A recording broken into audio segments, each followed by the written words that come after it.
Morgan. And I'm Jake, and this is Neverland Navigation Radio, where we look to the sky. What's that?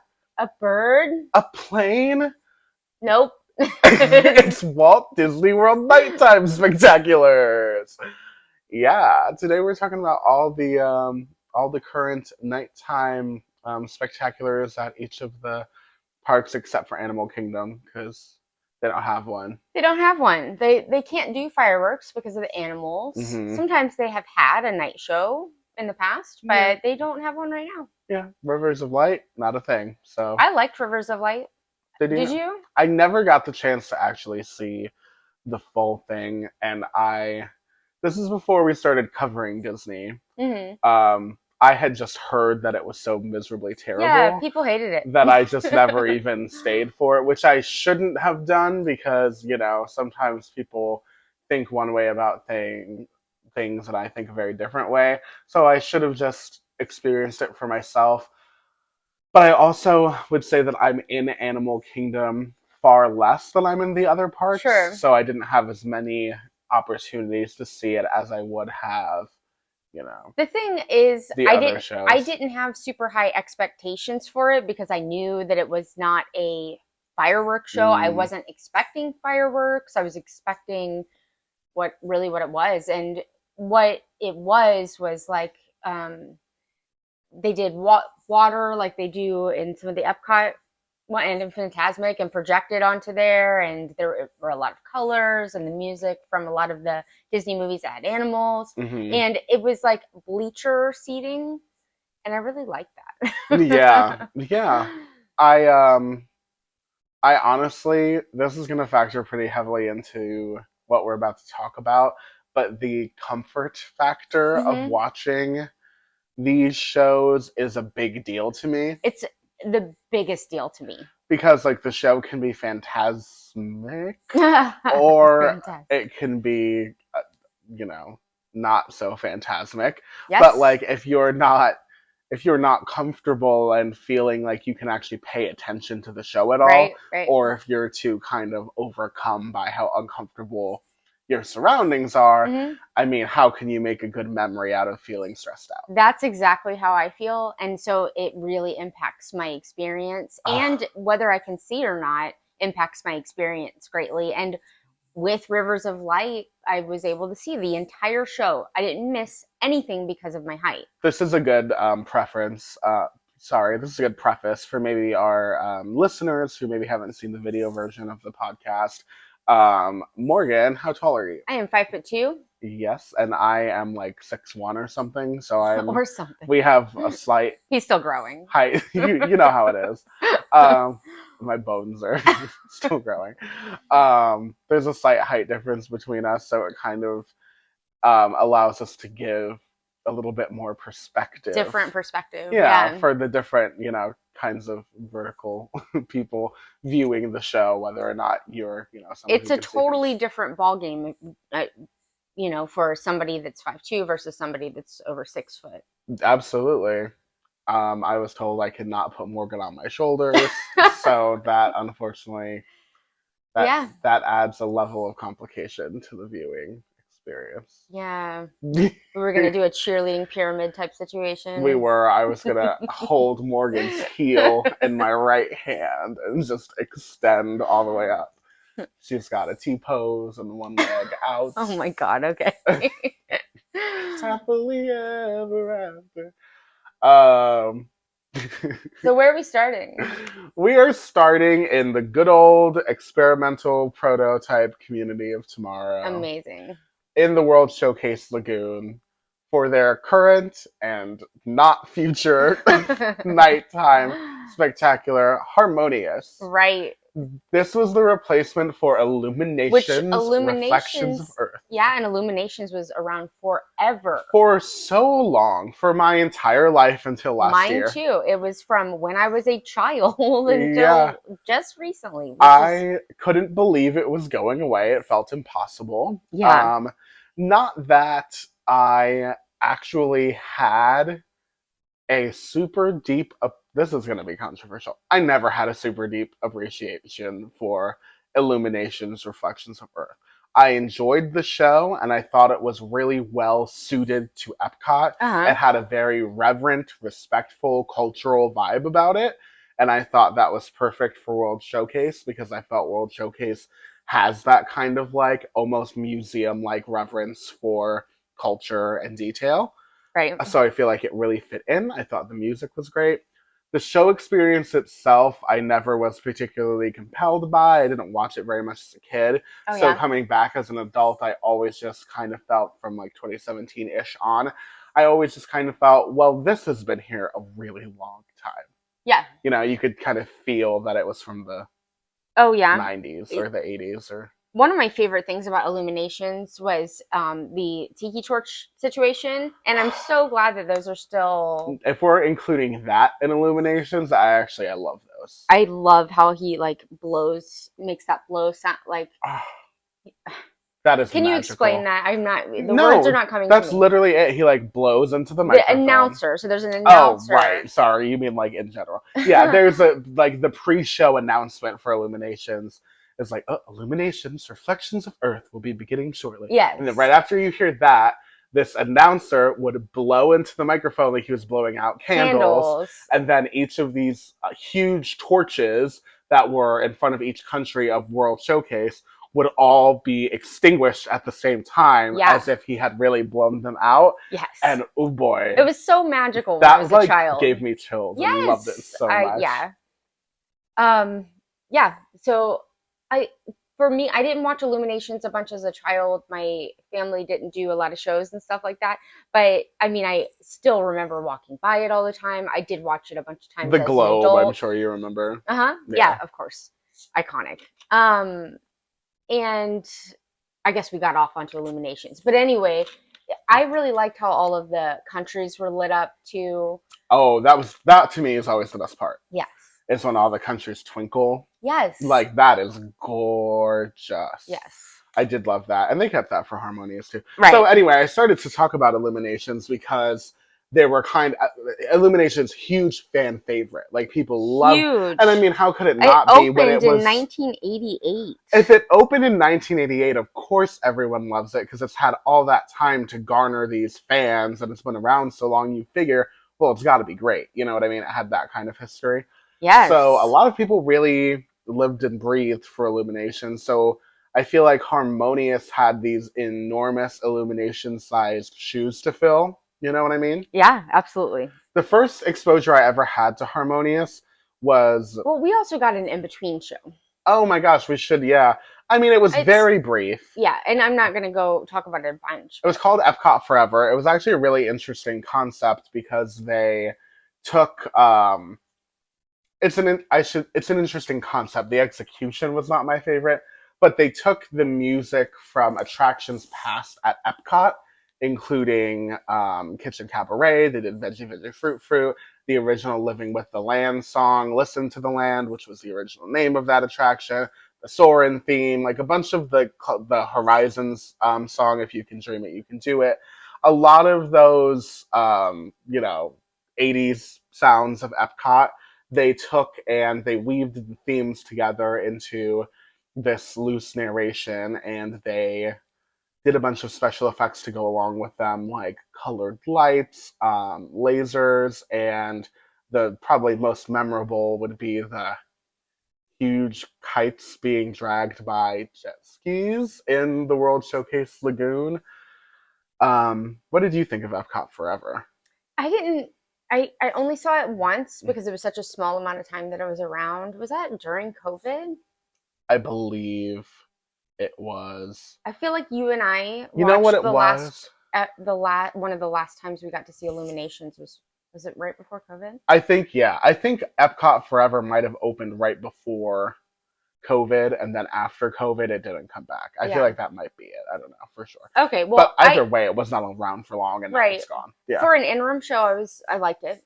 I loved hearing all the old Epcot songs. I just didn't think the visuals went with the songs. Yeah, I wish it would have been done better.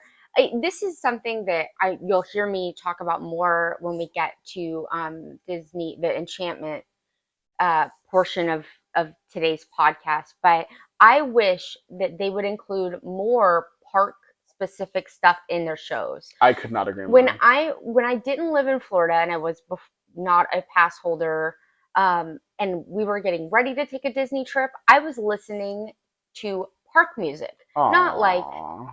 movie music. You know what I mean? Yeah.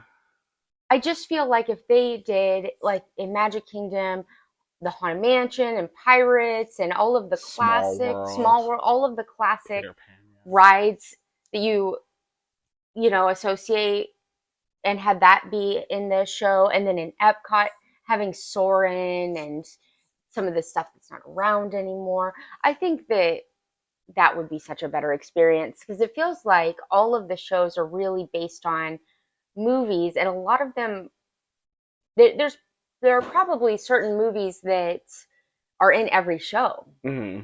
Would you agree with that? There 100% is some Beauty and the That's what Beast I was going to in say. everything. I feel like there's definitely even now. This is actually maybe even. I was gonna say there. I feel like there's a little Coco and everything now, There which is is, yeah. wild. Oh, Yeah. I don't think there was Coco in Fantasmic, but Oh yeah, not beyond like a. Oh yeah, was there? they don't do Pixar stuff in that, right? I don't think so. That's a really good question. I'm like going back through it in my brain. Um, Yeah, I don't. Yeah, but either way, I see what you mean. That yeah. like there's a lot of There's a lot like of overlap. And are you promoting these movies? I right mean, now Frozen 2 is in two of the three. right, Into the Unknown is an Enchantment, and Show Yourself is in right. now is in Fantasmic.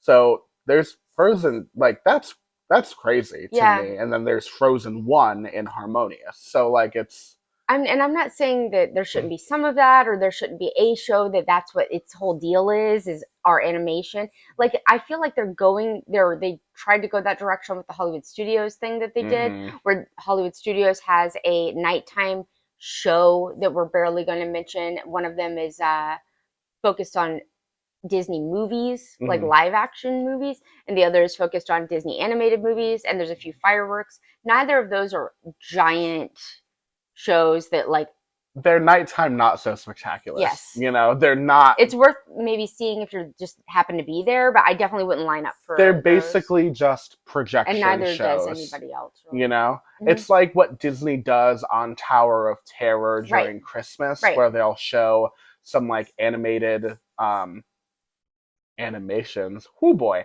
projections on the side of the Tower of Terror as like a holiday celebration and this little vignettes. Yes. They basically just do that on the Chinese theater and put a bunch of them together with a score, and they're like, and there you go, you're welcome. To me, it would make a lot of sense to have a Hollywood Studios nighttime spectacular that was focused on the animated movies, since it is the park of movies, if you will, and then have Magic Kingdom's nighttime spectacular be more about the park stuff.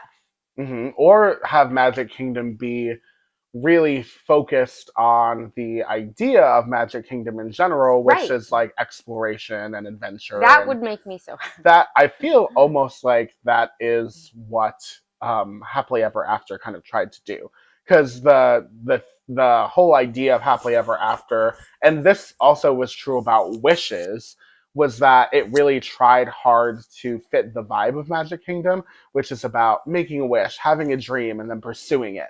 But when you boil those two down, they're still basically clips of movies and clips of songs from movies, right? They are, and I agree with what you're saying, that what is represented in the park could be better tied into the nighttime spectaculars. But I am saying that they accomplished the overall theme of the park told via these, different movies or whatever. I think they accomplished that even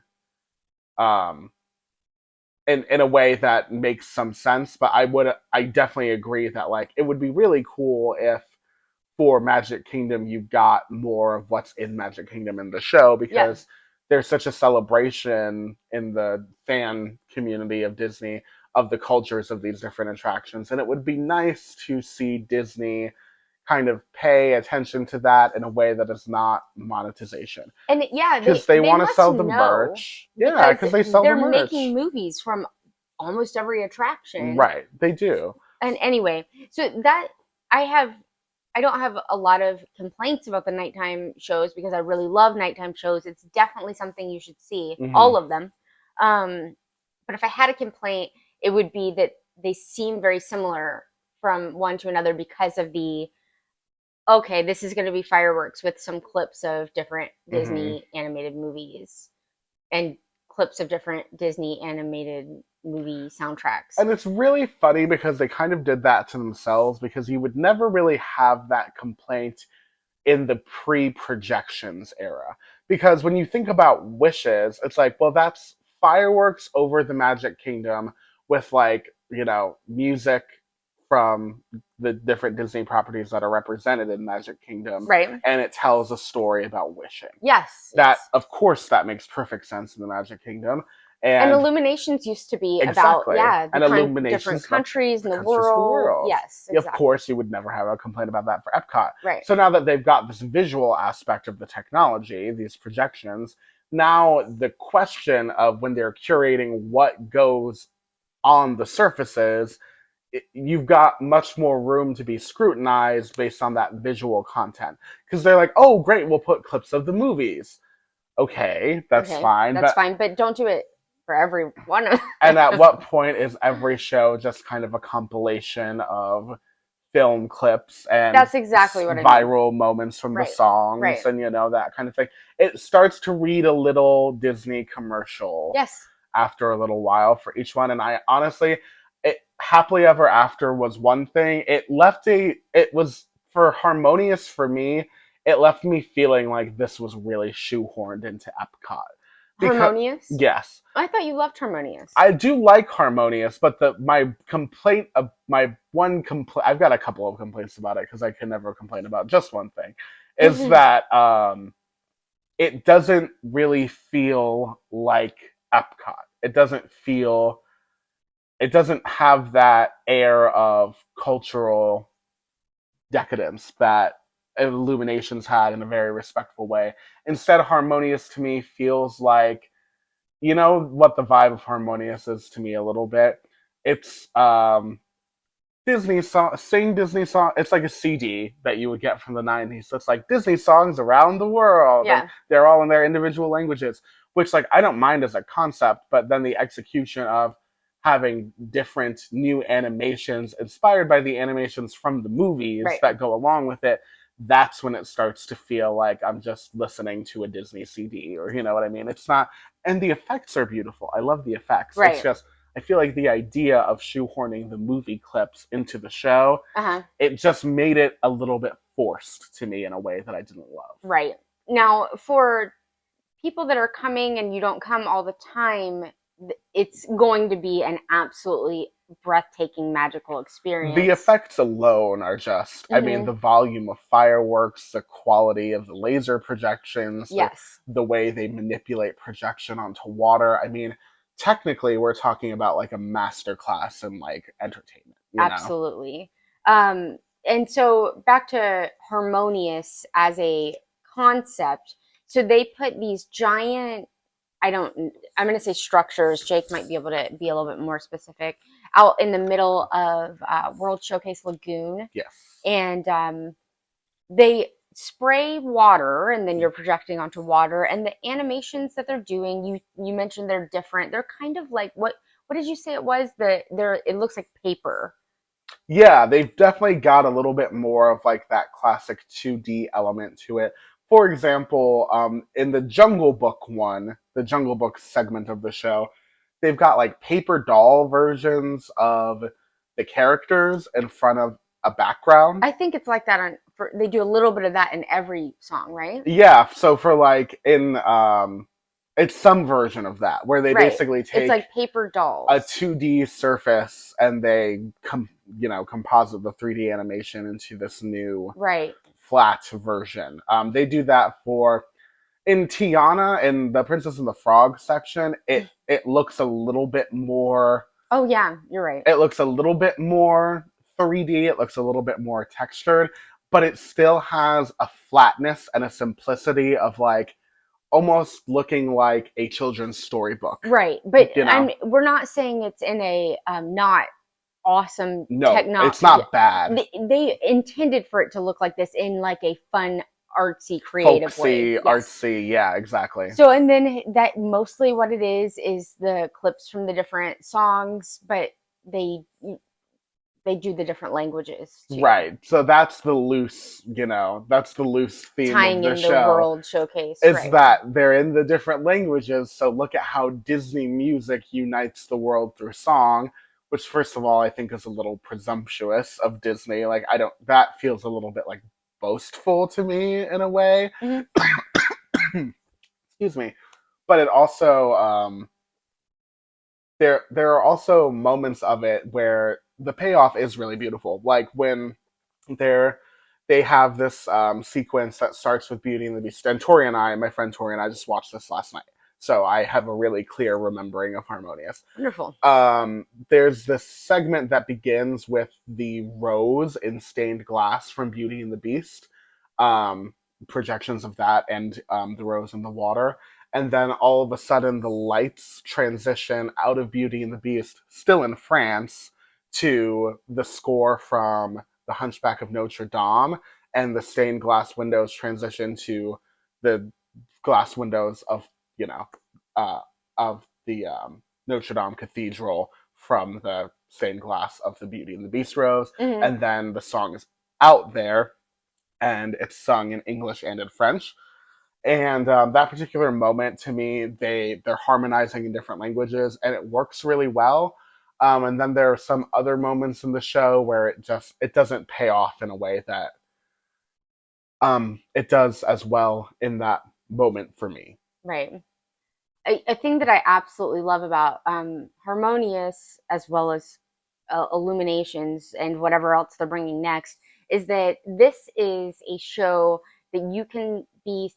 There are tons of viewing areas Yeah. because you can be anywhere really around the World Showcase Lagoon, and there's access for visual from every country, Yes. and But your view of the animations, uh-huh. which I'm saying animations and not projections because there are projections onto the main circular structure, which is like a water screen. There are projections onto that, but the barges that have articulated arms and shoot fireworks, those are screens, Oh, really? dual-sided screens. So like LED screens. Right. So where you're there, so there are three main components, and based on where you are around the world, it's how many of them you can see that kind of give you a better picture of the show. So if you're dead center, just walked into World Showcase, looking across the lagoon at the American Adventure, you can see all three. If you're a little bit off to the side, even in like the UK, even Mhm. that shallow into World Showcase, you only see two of the three. Okay. But aren't they all Components. doing the same? Oh, you mean you're only seeing two of the three components? Yeah, so you Really? can see, yeah, Tori and I just did it in the UK, and we can only see the left barge and the center circular component. We couldn't see the right barge at all. Were they would they be different though? They show it's funny because they'll do that thing where one shows item A, one shows item B, and then they'll switch and then they'll be complementary. Okay. So like you do always see everything, but you're also only getting like 2/3 of what the visual experience is supposed to be. Like you can tell it's telling a story with the way that it's alternating the Right. things, but if you're at certain points of World Showcase, you're just watching two screens doing different things at the same time, so you don't get the same mental picture as having two symmetrical features and one main feature. Instead, you just have a main feature and a side feature that don't always even necessarily interact. Mhm. So it can be a slightly disjointed experience depending on where you are, but I would say that is only for maybe a third of the entire World Showcase. And that's probably only for people that analyze it in the way that you do, I think, because like I don't think about it that much. You know what I mean? Okay. I'm watching the show, and there's the music, and There's a even lot to see. yeah, there's so much going on. Fireworks, pyrotechnics. Even just if I only saw one of the things, I'm like, oh, okay, this is awesome. there's the Coco song and there's Miguel on the screen. Right. I'm not like expecting interaction between different screens and all of that. Right. Okay. So That's it might reasonable. be a little bit of A me problem? No, I'm not saying that. No, I get it. I'm just saying I wonder if other people would have even noticed. That's a very good point. And certainly, but I will say to Harmonious credit, there are certainly a lot more viewing angles to see Harmonious that are acceptable than there are for things like Enchantment, which, Yes. You have to be in longitude 45, latitude this when the wind is blowing a certain direction. And 7 feet tall. And the crowds are in the right place. You have to be wearing 5-foot tall platform shoes in order to see the show. I have major issues with that, and we will talk about that when we get to that one. A thing that I love about, in addition to all of the different places that you can absolutely for free after, of course, your park admission, go up and see the show, is that this is the only one where you can actually be dining and be watching the show. Now, you have to score some amazing reservations at the exact perfect timing and then hope that you get a table right by the window or outside where you can see it. Mm-hmm. But it can be done with a lot of planning. Yeah, or if you're like us, you just do it accidentally and it's wonderful. Because that's one time we... Well, I booked that... You're talking about Hacienda? Yes, and Chefs de France. Oh, yes. Chefs de France was definitely an accident. But with Hacienda, I did book it with the intention of with the intention of seeing the fireworks if we were able to get a good table. Yeah. We did not go in there and beg for a table by the window. No. But we did get one. Because, we didn't even ask. Yeah. Why didn't we beg for a table by the window? Why didn't we? Yeah. Because we didn't want to. Well, I think because I would never do that.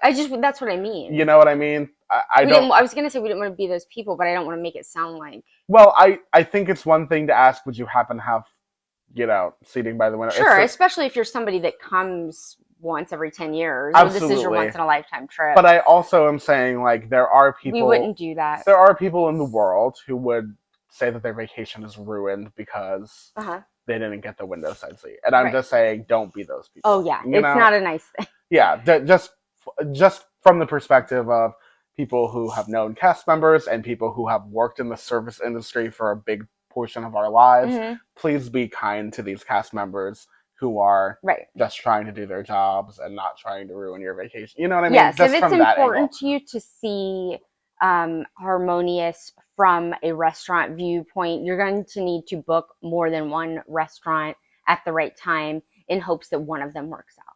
I have heard Rose and Crown is very good. Right. Chefs de France was actually not good. There's the walkway that, the Epcot Loop walkway, or World Showcase Loop walkway that was blocking our view. So we could see the fireworks, but we couldn't see the show. But with... it's also set too far back into the France Pavilion just at all. Like, even if there was nobody out there on the walkway, I still feel like we wouldn't even be able to see most of the show. Yes. Just because it's so far... Like, that walkway is so wide that it just being behind it all made it hard to see. I have heard that you can see pretty well from the restaurant in France that's on the second level, Monsieur Paul's. When I was not living in Florida, I booked that restaurant in hopes for that. And again, even though that for us, we didn't know we were going to be able to go more than once every 5 years or something. We did not ask to sit by the window. They did not sit us by the window, but they had a bunch of open seating by the window, which was kind of weird. So we didn't get to see it from up there. But yes, I've heard that, La Hacienda was amazing because they actually shoot some of the fireworks from the top of the building? Yeah. Or right next to it? Yeah, right. And like right below it, because you're at these huge floor-to-ceiling windows, and then you're, like, overhanging the World Showcase Lagoon. So there's, like, one of those big pyrotechnic cannons right underneath the window that, like, shoots right out. And, it's incredible. But also, almost most importantly, they pump in the music. Yes. Oh, yes, most importantly, for sure. Because Chefs de France, they didn't. Right, they didn't. That was weird. Why would you not? Because in Ohana, which is in the Polynesian, when Enchantment is going on, they pump in the music. Or they used to. And I you haven't have been to there in a long squint to time. see the castle there. Right. I So mean, why it's would you very not do it far. at It's the Chefs de entire France? Seven Seas Lagoon away. But I know Chefs de France is not owned by Disney, so maybe that's what's going on there. Spice Road Table Morocco is also fantastic viewing. Also, something right on the lagoon. And Rose and Crown, I think I already mentioned that. Those are the ones that I have heard that Yeah, people have the best because those are the ones that sit like on the hanging correct over. side of the pathway. Yes. Because if you're at one of the ones across the pathway, anything in Japan, any Right. of that stuff, you're not. You can't just book a World Showcase restaurant and assume it's going to have firework viewing. Le Cellier Yeah, in is Canada. Yeah, that's not. There's no viewing at all. It That's looks a like you're in a mountain. basement. Yeah, absolutely. I love that restaurant. Don't get me wrong. That's a good tip, though, is that you have to make sure you've got one of those lagoon restaurants if you want to see the fireworks during. Yes, and I wouldn't put all my eggs in one basket. If it was like a absolute must do for me, I would book more than one. Yeah. And so you should also book it like 30 minutes before the fireworks. Or have 15. the mentality that like, okay, then maybe a restaurant is not ideal for me. Because my mentality is that if I'm booking a restaurant during the fireworks, I might not get to see the fireworks. Yes, you have to think that. Because you cannot put all your eggs in one basket. If your top priority is seeing the fireworks with your family, then you just get to the World Showcase early and get a good spot. Right, or do the dessert party, which I think it would put you in like a guaranteed situation. Sure. The dessert party has like a spot down there on the lagoon. Yeah. You're standing, so that's a little bit tougher for those of us that are short. But you'll have a good spot anyway, so you might be able to get railing and be the only one. Especially if you know that going in. With all the dessert parties, I learned the hard way. It doesn't guarantee you that you'll be able to see. You still have to get to the viewing part early enough to get in the front if you're short. Yeah. Speaking of, you did the one for Enchantment, right? I did. Yes. Okay, so why don't we talk about Disney Enchantment? Or unless you have anything else to say about Harmonious. No, I don't think so. So that's a nightly show. It goes at like 9 o'clock. Yeah. Okay. Yep. I mean, it's not 9 o'clock every night. I shouldn't say that, but it's 9 o'clock most nights. And that one will be replaced soon. Yes. So Disney announced at D23 that they, for Disney's 100th anniversary, will be offering a new nighttime spectacular in Epcot that will replace Harmonious, which was kind of shocking because it Harmonious just opened. is a year old. Yes. You know, it's and brand Illuminations lasted for I don't even know how many years. Yeah, so 30 something. Take that for what it is. Some people might say that that's a sign that Disney has received feedback that guests have not enjoyed Harmonious as much, or whatever the case may be. I don't know that we'll ever really know, but all that we have to take it as is that I think that's a safe bet, though. I mean, I would. Why else would they do it? I would think logically that makes sense, but I would also think that there could be, with Disney, there are things that we may never know in terms of like, well, maybe they found that there's a technical limitation to Harmonious where, okay, maybe these barges can't withstand this in the way we thought, or maybe the fireworks are less safe than we imagined. Oh, interesting. They could be. Well, no, they've been doing the fireworks forever because the fireworks are part of Illuminations. I just meant the particular like direction of, like, you know what I mean, like the calibration of, like, maybe they have figured something out that we don't know. And I hadn't even thought about that. Maybe it's more expensive to run each night than they thought it would be. That, I think, would be Disney. Well, when they hear that, they're these like, are wildly expensive. Yeah. Okay. All right. So to Enchantment. Enchantment is Magic Kingdom's current nighttime spectacular. Also to be replaced. Also on the chopping block, but it did take the place of Happily Ever After.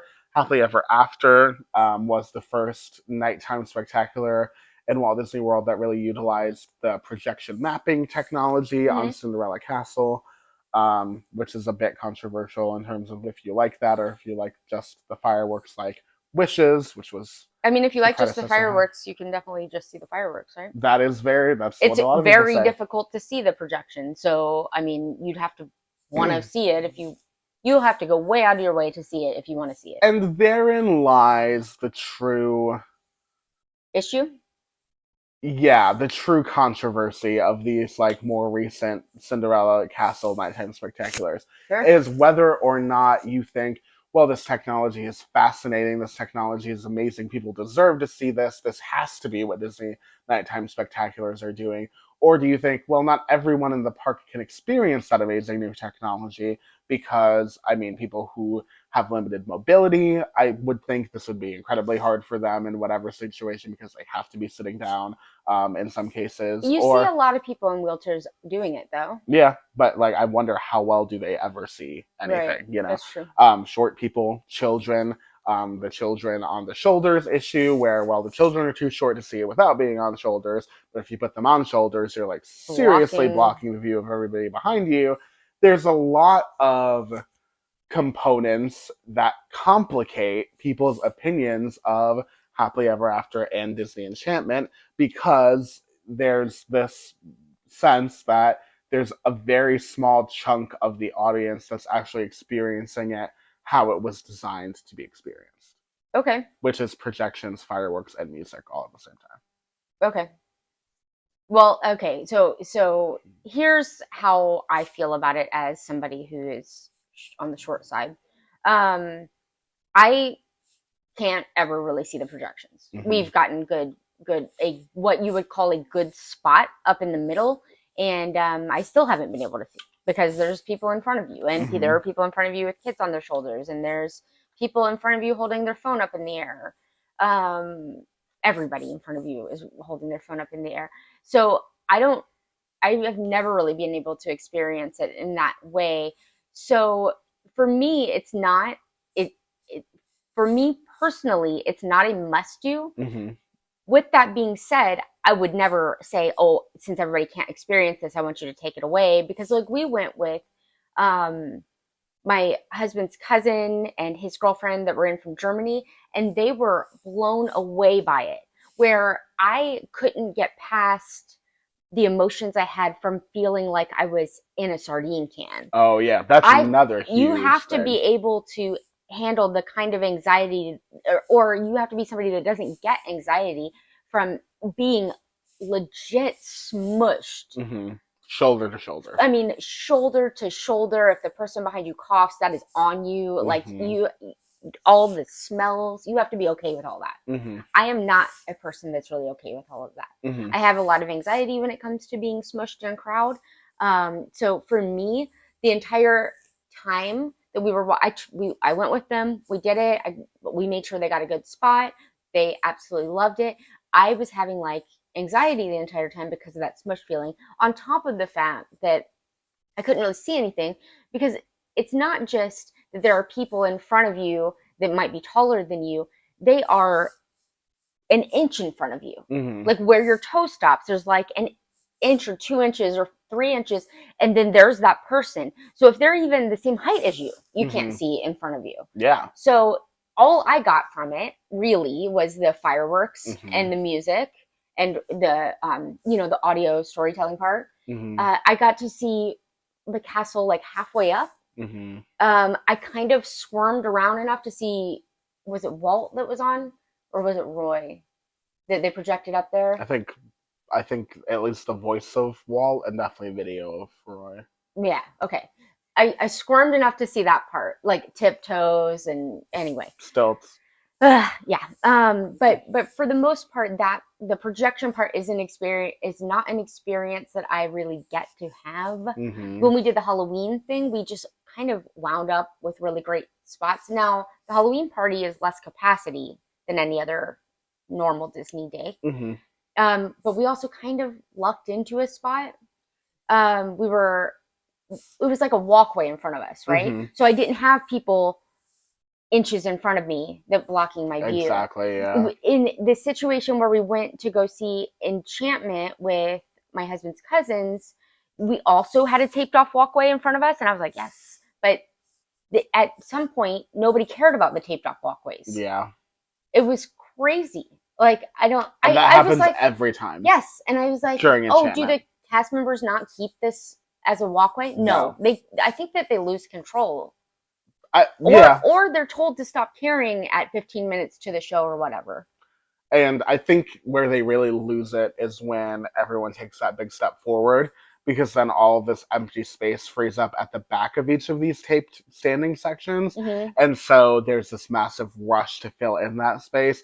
And then people who don't make it all clump on the walkways, and you can't even see the walkway anymore. Like, it's over. Oh my gosh. So all of that anxiety, right, Mm-mm. is too much for me to enjoy what's happening anyway. So I don't even want to see the fireworks from there, even if it gives me a glimpse of the top of the castle. And um, I am also a person that gets annoyed with people around me that are being selfish and ruining other people's experience. Mm-hmm. And in this situation, in the middle of a crowd of fireworks, that will definitely happen. That is So like prime time for people to be taking flash photography, having children on their arms, flash their or shoulders. shoulders, arms is fine. Yeah. If you're holding your child, That's not and what I mean. Yeah, yeah, their shoulders. if you're holding yeah. your child and they're at face with you, like face level with you, that's Two-headed parrot. totally fine. Fine. Putting them on your shoulders is understandable, but very, very selfish. You're not just blocking the view of the person behind you, you're blocking the view of like a bunch of people behind The you. whole cone of human beings behind you. Yes, and that is that's a controversial hot topic.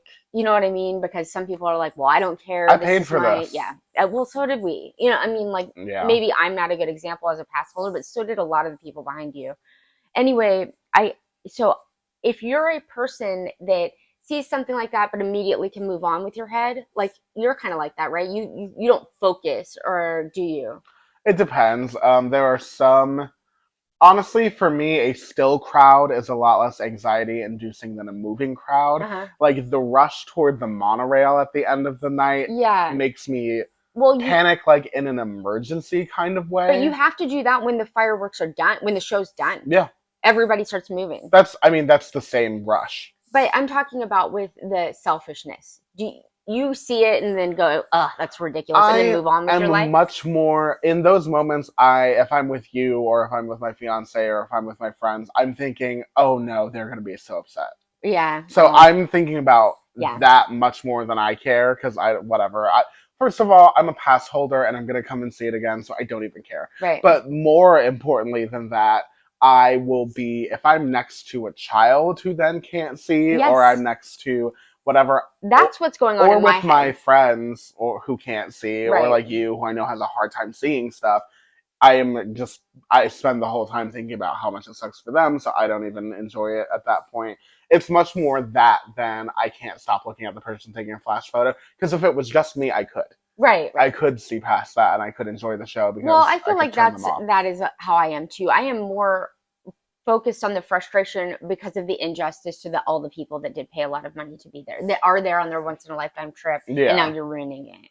The flash never ever is necessary at a nighttime thing. You don't need flash to video. Or you don't need on a flash. dark ride. Hey, you it people doesn't work. taking flash photos of dark rides, they're dark for a reason. Uh-huh. They don't want you to see stuff that you're taking flash pictures of. Because it ruins the magic. You're ruining other people's experience by doing that, because you're breaking the fourth wall. You're taking out the element of mystery, and you're taking out the element of a controlled environment. Yeah. That's what. If you're taking pictures on the Haunted Mansion with your flash on, you're a jerk to everybody else around you. I'm sorry, it's just the way it is. Yeah. Yes, I always make sure my phone is not on. So enchantment, okay. So those are the circumstantial, situational issues around just the viewing of enchantment. So that's not my even issue. Talking about the content of enchantment at all, because you have to get past all of that to even start to think about what the presentation is supposed to be. Sure. You're not even, like, all of that work that the Imagineers put into story, imagination, pyrotechnic, audio mastering, recording of new vocals, layering and sampling, mixing and mastering, all of that goes completely out the window for so many people, because they don't even get the chance to lay eyes on it in the way that it was intended. Right. They don't even get a chance. And I don't even bother with it anymore. So here's the difference between Happily Ever After and Enchantment for me. Mm-hmm. Happily Ever After, that content I'm talking about, all that procurement from these Imagineers, the content and the story was stirring, emotional, worth it for me to think, maybe I'll fight. Maybe I'll fight that crowd to see this, because it makes my heart so happy with the artistry it was done with. Disney Enchantment, it's not good enough for me to justify ever wanting to do that. Ever. I never want to stay for Disney Enchantment. I have seen it like twice. Mm-hmm. And it's been here for a minute. I've seen Harmonious probably. Have you seen it since they changed it? No. Mm-hmm. Well, but haven't they only changed like 5 minutes of it? Yes. I don't like the whole thing. I know. So like that's not true. I like the Frozen part. Mm-hmm. I like the Into the Unknown part where they shoot the crystals out onto Main Street. I think that's cool. But also only half the audience can see that. More logistical problems. I don't think it's half the audience. They can see not even, you say? Yeah, that's like another like logistical. If you're down on Main Street, then you can't see the castle. In trying to make it better, because they're aware of the problem we're talking about. Yes, they thought, okay, we'll add projections to Main Street. Just like they do in Disneyland. In Disneyland, during the Disneyland Awesome Mix or whatever that thing was that they did forever, which was the Sleeping Beauty Castle projection show and the Main Street projection show that happened at the same time. That was the introduction of Main Street projections. They're like, look, for all the people who can't see the castle. They did that here. For me, it makes it worse. For me, it makes me think, okay, so now I can't see the castle, or I can't see Main Street, or if I'm see them at the same time. Yeah, to me, it's an irritation in my brain. It's distracting more than it is actually, which really sucks because when they first announced the Main Street projections, I was like, amazing. I know. Wait. In my head, it seemed a lot better than. But I do think that it is a good step in the right direction. I do too. I think it was done so poorly. I think if they did it right, it might actually really work.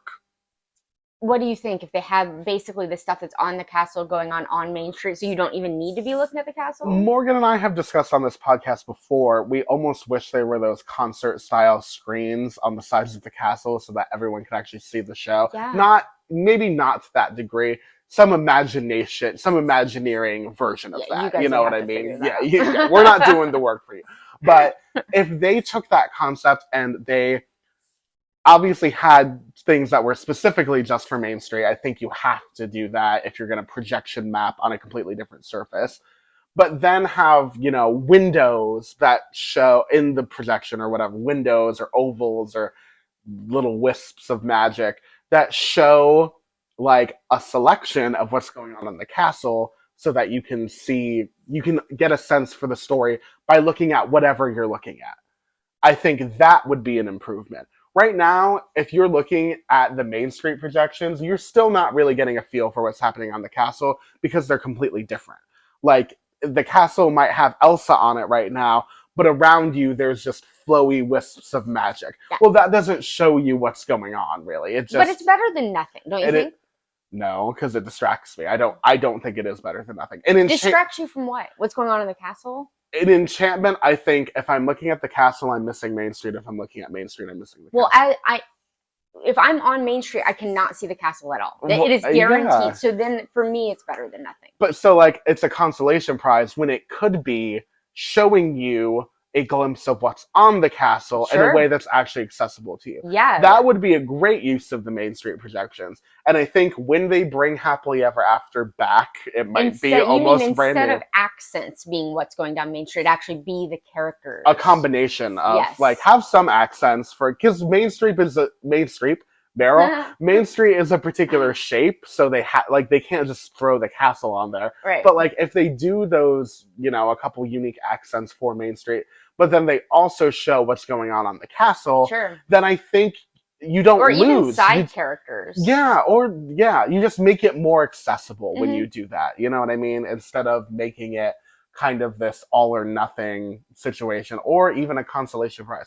It doesn't have to be a consolation prize to see Main Street. You could be getting a very similar experience looking at a Main Street building that you are looking at the castle if they do it right. I don't think Disney Enchantment did that though. I think the execution of the idea was sloppy. I don't think people connect to the story, and I hope that I didn't know there really was a story. Is there? It's loose. I think well, the Happily Ever After one was loose too. The Happily Ever After one was loose too. But it was at least a more cohesive narrative than what's going on in Enchantment, which very much just feels like a slideshow. Happily Ever After was split into these segments that made a lot of sense, kind of like Fantasmic. You know, in a Fantasmic, the story is pretty clear. Very clear. I feel like Happily Ever After accomplishes a fairly clear, discernible storyline. Enchantment, we figured that's out the window. You know, they just hey, look at all these movies we did. Yeah, it's very much that. Well, also when they brought it out, and we have talked about this before, but when they brought it out, they made it seem like it was going to be park oriented, right? And then people were upset that it wasn't. The 50th anniversary of Walt Disney World show. Not of your movies. And there was no mention of Walt Disney World in it when it came out. Now they've added like 5 minutes, and they did put a couple of nods to a few attractions. Walt was speaking. Yeah, I think that's what the show should have been. And for those 5 minutes, I love those 5 minutes. I bet I would love those 5 minutes too. I'll see them before they go away. Yeah. And I will say, and then I'll leave. I'll skip the rest of Enchantment so I can beat the monorail rush. We're not saying though that if you don't come very often, you shouldn't go see it. You should see something. Yeah, we're just explaining, you know, the highs and the lows. You're just gonna have a better time when Happily Ever After comes back. If Jake is, you know, huge into Happily Ever After. See, I never saw the projections for Happily Ever After, so I never fell in love with it. But even with Happily Ever After, I had the same. I love the content of Happily Ever After much more than I love the content of Enchantment. But the situation of it is the same. Like the Main Street problem of finding like a spot where you can see stuff, and the fact that it's really a lot of clips.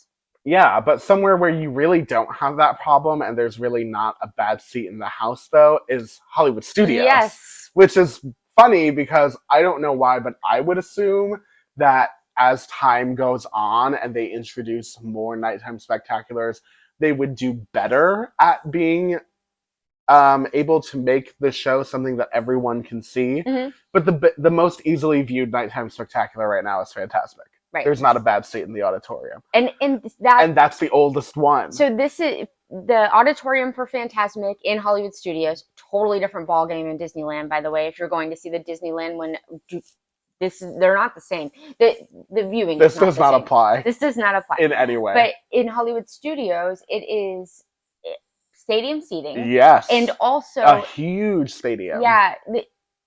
We talked about it. I don't think you could really sit anywhere and not see everything. Nope. I mean, if I was sitting and there was somebody super tall in front of me, then I might have to like move a little bit to see. But there is a little bit of that element I was talking about before, and I guess I'm only talking to the people who are really paying attention to this kind of thing, is in Fantasmic, the setup is that there is a mountain upstage in the like background. There's like this big mountain thing that's like the stage structure, and then there's this river, this moat of, you know, water fountains and all that kind of stuff in front of it, and there are on that moat there are these two big fans of water on either side, and then one in the middle that are like screens, and then one like slightly before that in the middle that shows the same thing. So you probably, most places, unless you're like dead smack in the middle section, you're only going to be able to see 2 out of those 3 screens. But those screens show exactly the same thing on all the screens. You're not supposed to see more than one screen. Exactly. It's meant for you to be focused on the one. It was designed for you to only see one. And that is so much more efficient in my brain than what's going on with Harmonious in that situation. Not that that's necessarily a deal breaker, because I still think Harmonious is a good show despite that. But I think that Fantasmic nails perspective. Yeah. You, no matter where you are, you're not distracted by what you can't see, and you can see one of everything. Right. You win. You did it. And they do a really good job with the stadium where, I mean, it's really angled down so that you, even if I would have to have somebody really tall in front of me. Right, yeah. And even then, like, so much of the show is high up. Mm-hmm. You know, if you're seeing... I don't think anybody can see. Yeah, no, I don't think anybody can. Now, what could happen is you could get wet.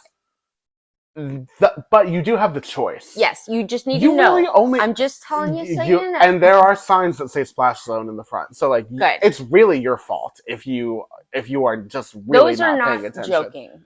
No, that you do get soaked. But that's the beauty of it. You only want that. You only get soaked if you want. Right. We didn't want to get wet. We didn't sit that close. Right. End of story. We saw everything. We weren't wet. perfect night. Yeah, Like, you know wonderful. what I mean? Like, the viewing experience of Fantasmic lets you focus on the content of the show in a Right. way that none of the other ones do. And that's crazy because Fantasmic is the oldest one. Right. They've had this information this whole time and they're still not like putting the pieces together in a way that they did with Fantasmic. Now, Fantasmic in that way is great, but in other ways, because this is the oldest one, it also shows its age sometimes. Don't Yeah. you find? I do. And this just reopened in Walt Disney World, and they did Yeah. make some changes. And we went to opening night. We did, yeah. For you guys. For you, so we could talk about this, and so we can tell you about, you know, the experience. Right, right. And see what the changes were. So they did make some changes, but they also left some stuff that we did feel like was aging it a little. The things that they replaced, I think needed to be replaced, but then they left some stuff that I thought, why not do that too? While you're in there poking around in the show, why not take out the montage of villains whose faces are melting into one another? Yes, if you've seen the the Michael Jackson black and white video, this is that, just with villains where it's like their face morphs into another villain's face.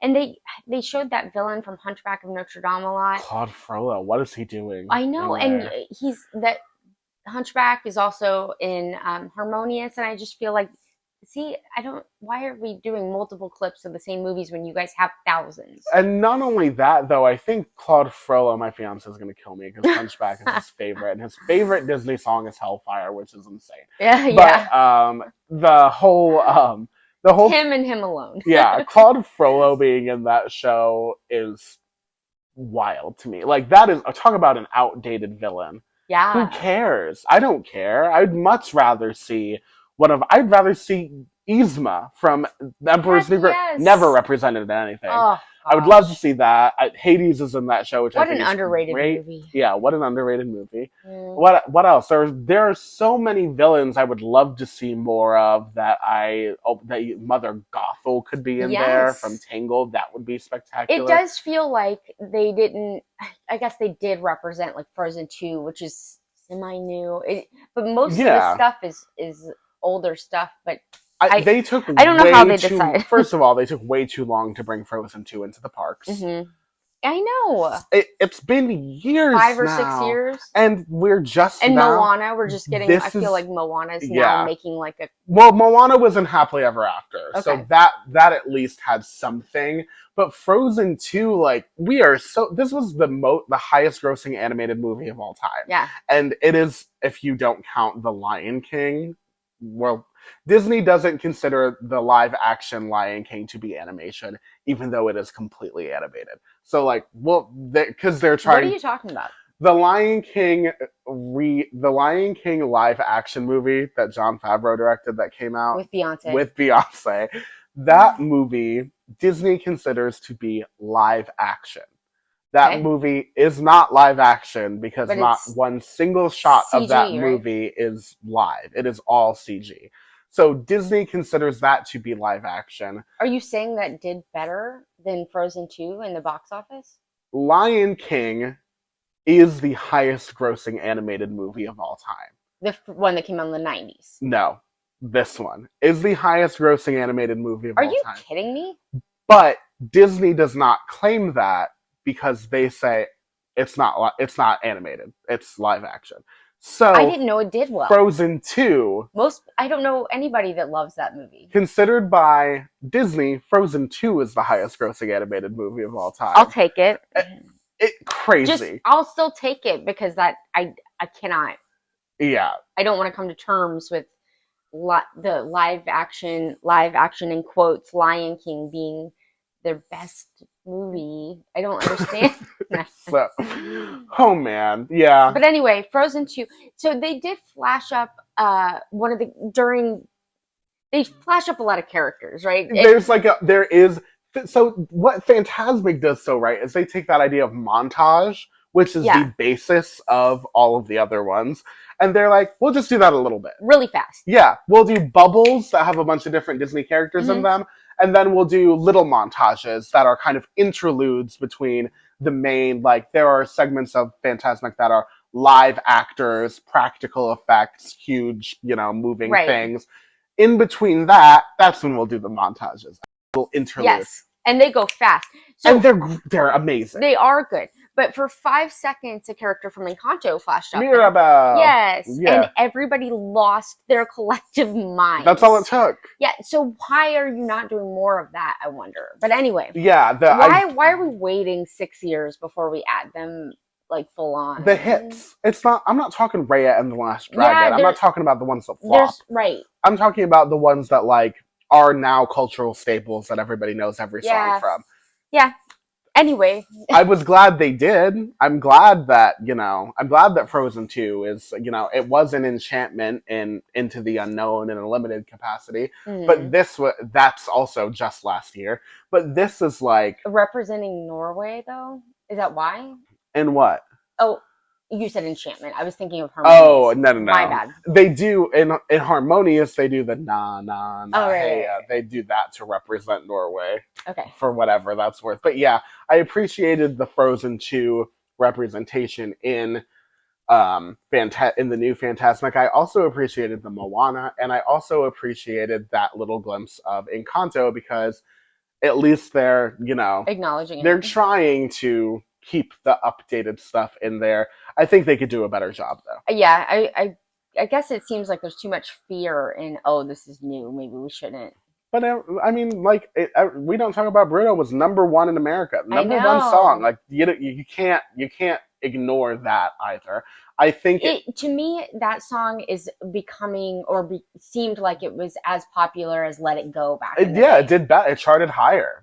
That's you can't deny that kind of success. You couldn't be around a kid without hearing that. You know what I mean? Exactly. And so I feel like that actually, some type of We Don't Talk About Bruno sequence, or some type of it could have been cool to have Antonio's room with all the animals as projections, or something like that.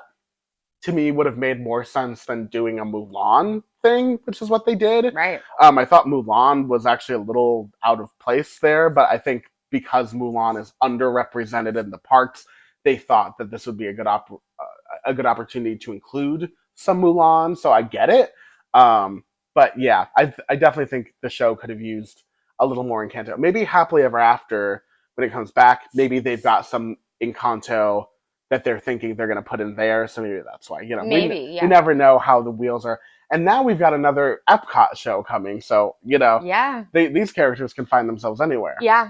So some of the things about Fantasmic that stayed the same that we do love is, like, the story. Very clear story. You're in Mickey's nightmare? Imagination. Yes. Yeah. Well, nightmare. Yeah. Right? They say that because even the greatest imagination can turn to a nightmare. Yeah, like his dreams get hijacked by the villains. And Mickey being there, and then Mickey being in another place in a different outfit, that's fun. They did add a costume switch, like a dress switch for Elsa, which I did not notice during the show, and it's crazy because I was looking for it. My one complaint about the Frozen segment that we saw is exactly what you're talking about, and I think maybe it was just, maybe this is an example of, like, maybe this is better viewed from some seats than other seats type of thing. Yeah. Maybe this is, but also it was their first because that was a live character. Right, that was a live person. And that person was on the other side from where we were. Right. We were not in the middle. We were to the left. Yeah, and she was in the middle, basically. I would say even to the right a little. Maybe, yeah. So, like, we definitely didn't have... We could definitely see what she was doing. Right. It was just in that moment, with the way the lights and mist were situated. Yeah. I feel like maybe we missed out on that a little bit. I was looking for it because, like, Jake saw Frozen on Broadway, and I saw Frozen as a show, Broadway type show on a Disney Cruise Line. And in both of those shows, there's this dramatic and absolutely mind-blowing dress transformation where it's like she goes from one dress to another dress in a millisecond.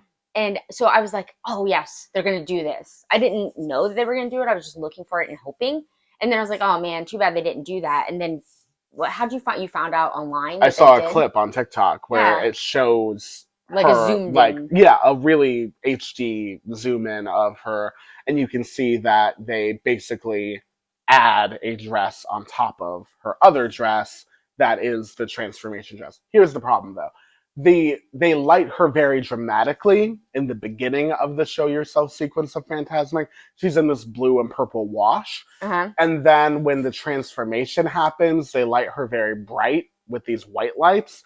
And so you're just like, oh, okay, she's lit up now. You don't even know that she changed dresses. But if you look beyond the light and you look at the actual clothing she's wearing, it's very clear that she's wearing two different dresses. It's just because of the lighting, you just can't even tell that anything changed because you just think, well, now she's actually just lit. Maybe it was a first night thing. Because I was going to say, it could have been a placement, light placement. Disney does do this thing where they sometimes will make slight tweaks to things as they go. Yeah. And I'm thinking maybe they'll tweak that. Yeah, I would imagine. Because, I can't go too hard on something on the first time, I suppose. Sure. But I guess it does speak to the fact that we did enjoy it because we were nitpicking. You know what I mean? Yeah. We were like, well, that was kind of a flop. But like everything, because everything else was so enjoyable other than the potentially, I would say, stale animation segments that happened. But the characters were really, like the human characters playing fantastic. Yeah,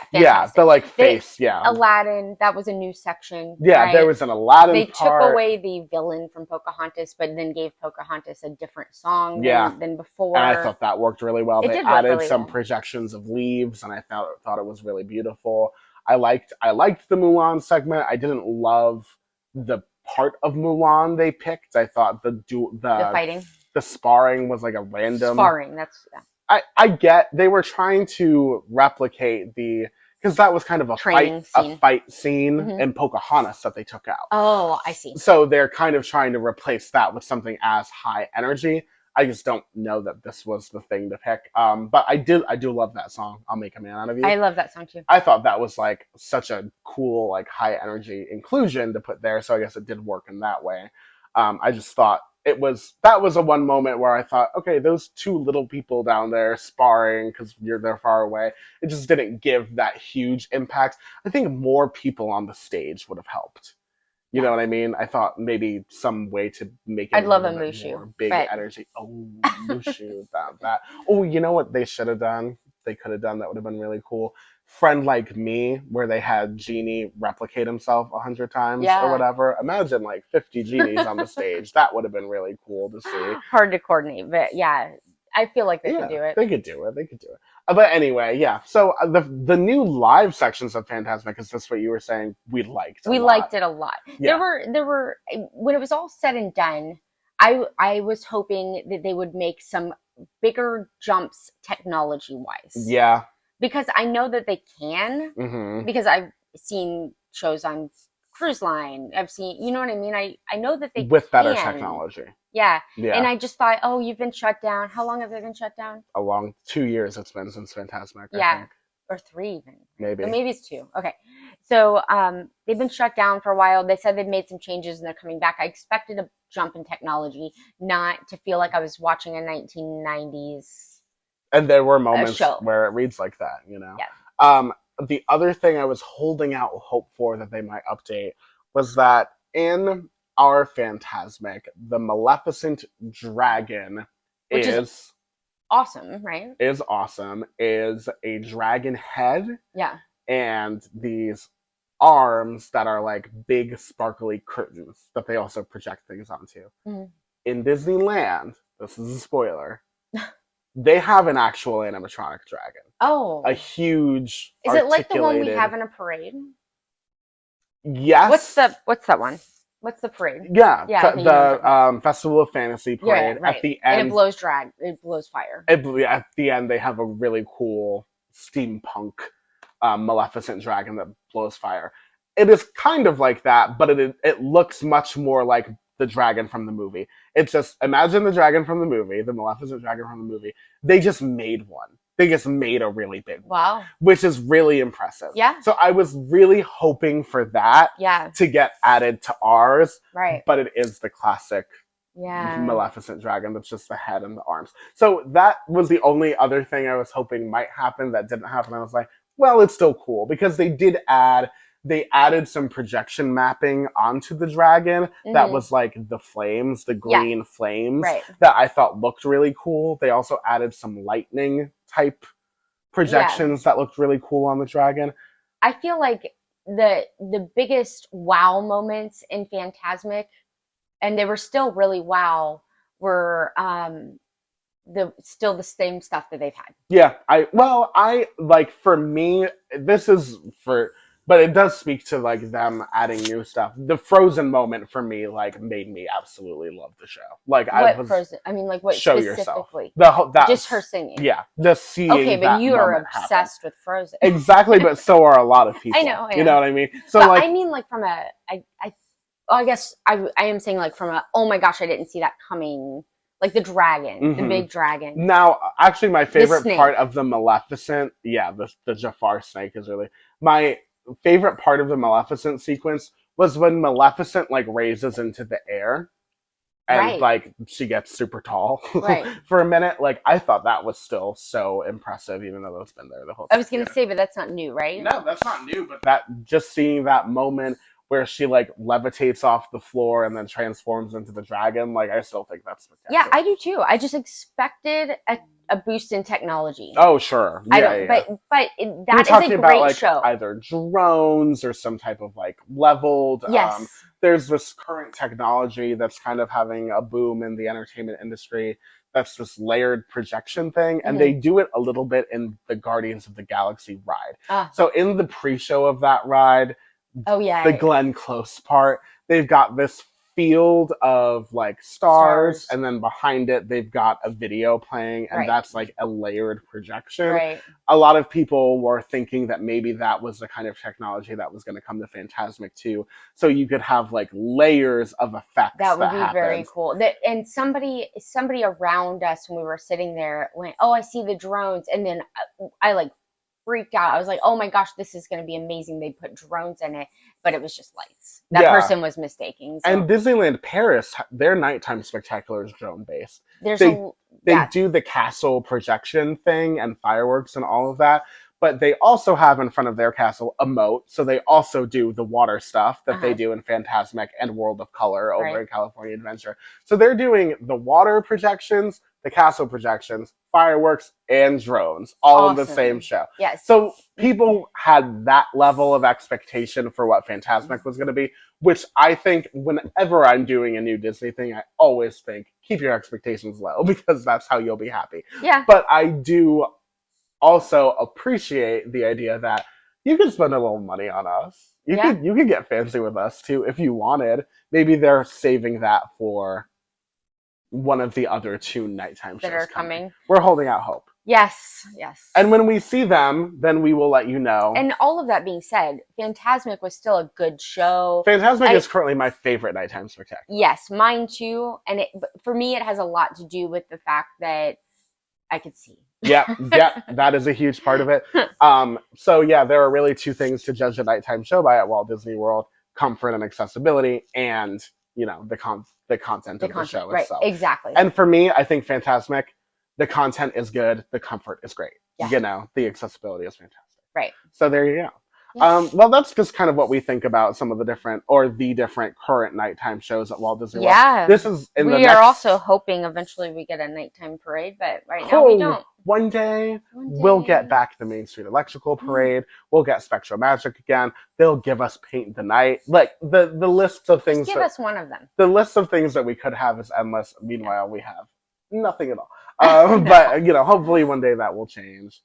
And as these new nighttime spectaculars come around, we'll tell you kind of what we think about each, and maybe give you some tips and tricks for viewing, like we kind of did for and if you have to pick one, it's going to really depend on what you like and how tall you are. Oh yeah, I mean, if you're spending a full day in each of these parks, I would recommend seeing each of them, because all of them are good shows. I would say the one that I would least recommend, though, at the moment would just be Enchantment, just because of how difficult it is. I would say for anyone to get, because whether you do the dessert party, whether you get there early, you still might have a bad view of the show. Even if you get there early, I mean, they're so Yeah. Yes, you're absolutely right. Also, then leaving after is a wild nightmare that we've Right. talked about a lot. So So as Happily Ever After comes back, maybe we'll see if they can utilize Main Street in a way that improves that situation. The viewing situation. I mean, I don't mean the exit situation. I think that's always going to be what it is, unless what they it add is. more transportation That'd be options. great. Yeah, Put the Skyliner in Magic Kingdom. it's I a whole believe in nother you. thing. Yeah. All right. For now, anyway, thank you guys so much for listening or for watching along on YouTube. We really appreciate it. Please make sure that you subscribe to our podcast and leave us a review if you've enjoyed listening along. We would really appreciate it. It helps us a lot. Helps us a lot. Yeah. And if you'd like to follow along with us on social media, they can do that. Absolutely. Yep. It's at Neverland Navco, and then they can follow us online as well at our website. Yeah, neverlandnavigation.co. Yeah, that's we've got links to all of our social stuff from there, and also the blog. And then we've got the Etsy store, which is Neverland Navigation on Etsy. Yeah, if you're. Is that everything? Yeah, I think that's everything. There's a lot to cover, but thank you guys so much for listening, and we will see you on our next. Goodbye.